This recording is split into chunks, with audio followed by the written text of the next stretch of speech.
السلام عليكم السادة المتابعين، مرحبا بكم في فيديو جديد. في الحلقة هذه رايحة تكون موجهة للناس دبانة مع البديل خطيني موجهة للناس اللي تربي الطيور العصافير. عندنا الكناري، المقنين، البيريش، الديامون، كل من هو عصفور. علاه جمعتهم في فيديو واحد، خاطر تقريبا عندهم نفس الاولويات ونفس المتطلبات. الفيديو هذا بمناسبة دخول الصيف الحقيقي كما شفتوا البارح. واول البارح في القايله وصلت حتى ل 44، وكاين شي من المواقع كتبوا حتى ل 45. 45 درجه ماهيش سهله بالنسبه للعصفور. انت كبنادم دبر راسك، دوش ولا شوف واش دير. البنادم هو من اكثر الكائنات اللي تقدر تكيف مع السخانه، لانه الجسم تاعو كامل ما عنده لا ريش لا شعر لا والو، يعرق، يقدر يبرد كما قلت، يقدر يبرد الدم تاعو عادي. عندنا عمليه تعرق سهله نتكيفوا مع السخانه. بصح بالنسبه للعصفور كيفاش يبرد الجسم تاعو؟ ما عندوش قدره. واصلا نقطه مهمه دائما نذكرها ونعاودها، العصافير هادو درجه الحراره العاديه تاع الدم تاعهم هي 43. الانسان اذا وصل ل 40 راه وصل لخطر احتماليه تاع الموت. تخيلوا هو في الحاله الطبيعيه عنده 43. والخبراء والناس اللي يدرسوا الطيور هادو العصافير سيرتو الكناري قال لك اقصى درجه حراره نورمالمون يتعرض لها هي 27 درجه.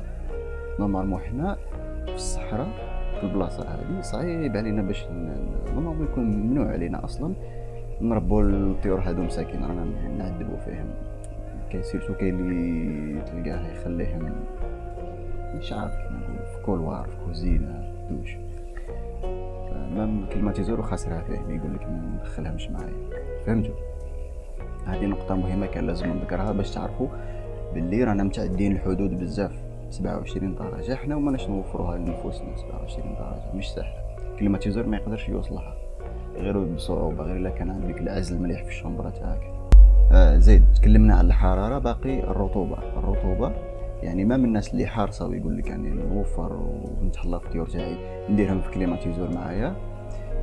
لازم نقطه مهمه نذكرها هي الرطوبه.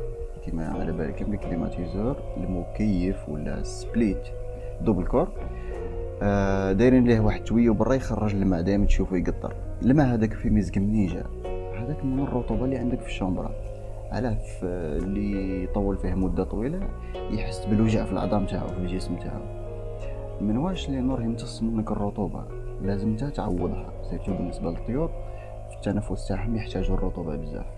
هو تقدر تقول الكلام كامل راني نقولو على الطيور طبقوا على نفسك ثاني. فهمتوا؟ فانا راني ننصح في المجال تاعي هذا اللي يهمني، اللي هو طيوركم باش يفوتوا الصيف براحه، ما تكونش خسائر كبيره، ولا ما تكونش كاع الخسائر ماذا بينا. قلنا المكيف يمتص الرطوبه من الغرفه تاعك، فلازمك تعوضها. واش دير؟ تقدر تستعمل فشفاشه عاديه كيما ديك تاع اللي ينقوا بها الزاج ولا تاع الكوافير، مره وترطب الجو، توفر داك الماء اللي يمصو الكليماتيزور، انت تعوضه. ولا دير كاش باسينه كاش سطله تخليها دائما عندك في الشومبره، الرطوبه تبقى كاينه. وكاين اللي كاع يروح للاكستريم، يدير كاين جهاز هو يطلق الرطوبه في الشومبره تاعك، تريقلو كيما مثلا كيما هذه اللي يديروها في الفقاصه الفواحه، هذه اللي دير لافابور، دير لك البخار في الشومبره، مليح لك الماء نتا التنفس تاعك. فهمتوا؟ زيد عندي النقاط هنا كاع راني مسجلهم. هضرنا على السخانه،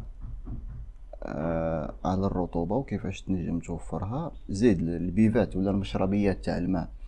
المشربيات تاع الماء عندي معاهم استوار، والناس المقنين بالك تكون صاريه لهم. المقنين فيه واحد الطبيعه انه يشرب في الليل، فالبيفات هذيك تاع الماء يبات فوقها تقريبا ساعتين قبل ما يرقد، قبل ما تظلم، قبل ما يجي المغرب تلقاه بايت فوقها، وما يخليش الطيور اللي معاه في الكاج يجوا يشربوا منها باش هو يضمنها ليه.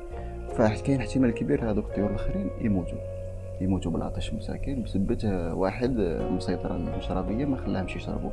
فالحل واش لازم دير؟ كل طير مثلا عندك قفص كبير، على بالنا في الصيف كاع كامل نجمعوا الطيور في كاج كبير باش تسهل علينا الخدمه، فهمتوا؟ فعلى حسب عدد الطيور اللي عندك، مثلا 4 5، وفر لهم كاع ماذا بيك مشربيه كل واحد والمشربيه تاعو، باش حتى واحد ما يسيطر على وحده ويحرم الاخرين ما يخليهمش يشربوا.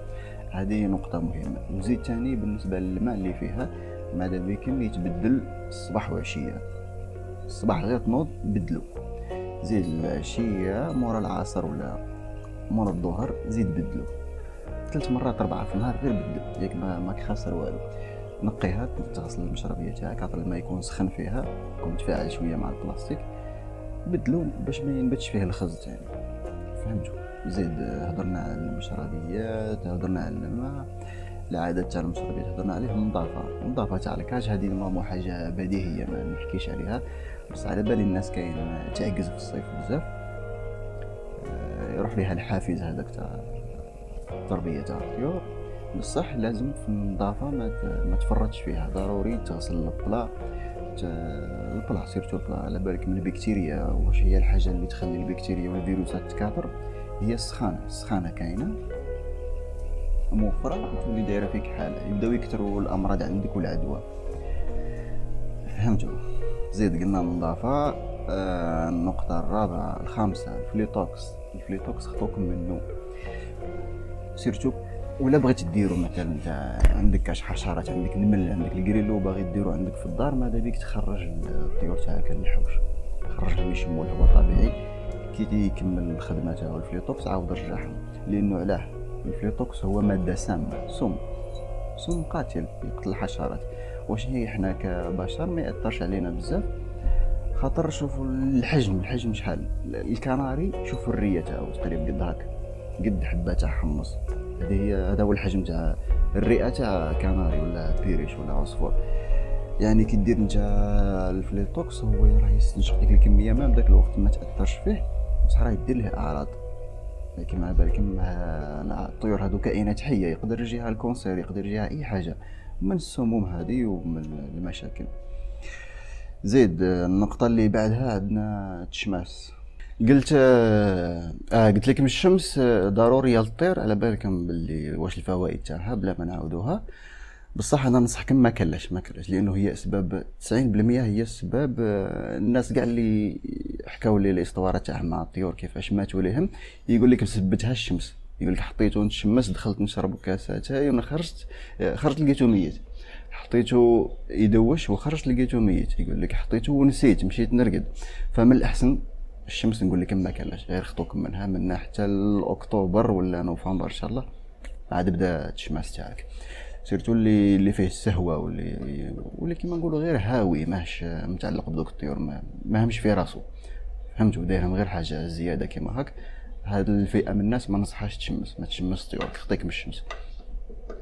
اخر نقطه اللي معانا واللي هي مهمه بزاف، نورمالمون كان نبدا بها بصح خليتها التاليه باش تركزوا معها مليح، اللي هي الساك. الناس تقول لك في الصيف كاين هذه الخرافه، اصلا ما عرفناش المصدر تاعها ولا شكون اللي جابها الخرافه هذه تاع في الصيف وكل الطيور تاعك البراقه صافيه، براقه الساك هذه ما كانش منها. الصيف واش فيه؟ سيرتو عندنا هنا في تيميمون هنا في السخانه، عندنا الطيور تدخل في الغيار تاع الريش، السقاط، تبدا تبدل الريش تاعها، والسقاط هذا ما فيهش غير تبدا للريش. الطير يبدل العظم تاع الجسم تاعو كامل يتبدل، الخلايا تاع اللحم تاعو كامل تبدل، يشغل يولي عندك طير جديد. فانت دروك بغيت طير قوي وعنده العمليه هذه اللي صعيبه راه داخل عليها، تعطيه غذاء فقير كيما هكا، براقه صافيه ما كانش منها، تبقى توكل في الميلونج كيما الصيف كيما الشتاء. ومازال تزيد له الفواكه الموسميه، عندنا كيما الكانطالو، الكناري ما يكلفش بزاف، غير القشره تعطيها له ياكل منها سنتيم ولا 2 سنتيم كافياته، تعطيه فوائد الفيتامينات اللي يحتاجها اللي ما تكونش كاينه في الميلونج، يديها من الفواكه. تقدر تعطيه الكرموس، تعطيه الشلاطه البلديه، الرجلان، سيرتو الرجلان مليح. هنا عندنا صادق في تيميمون، تنجم دير بو عندك في الدار، وكل يوم تعطيهم منه ورقه ولا 2، ما تكثرش بزاف. المهم في الفتره تاع الغيار الريش يكون عنده العناصر كامل متوفرين ليه في الجسم تاعو، فهمتوا؟ نتمنى تكون وصلت فكره، الفكره تكون وصلت مليح. واذا كاين كاش اسئله واحده اخرى كتبوها لي في التعليقات ونزيد ندير فيديو واحد اخر اذا كنتم مهتمين. واذا ما كنتوش مهتمين خلاص يسمع النصائح هذه، نتمنى تكون كانت كافيه. السلام عليكم.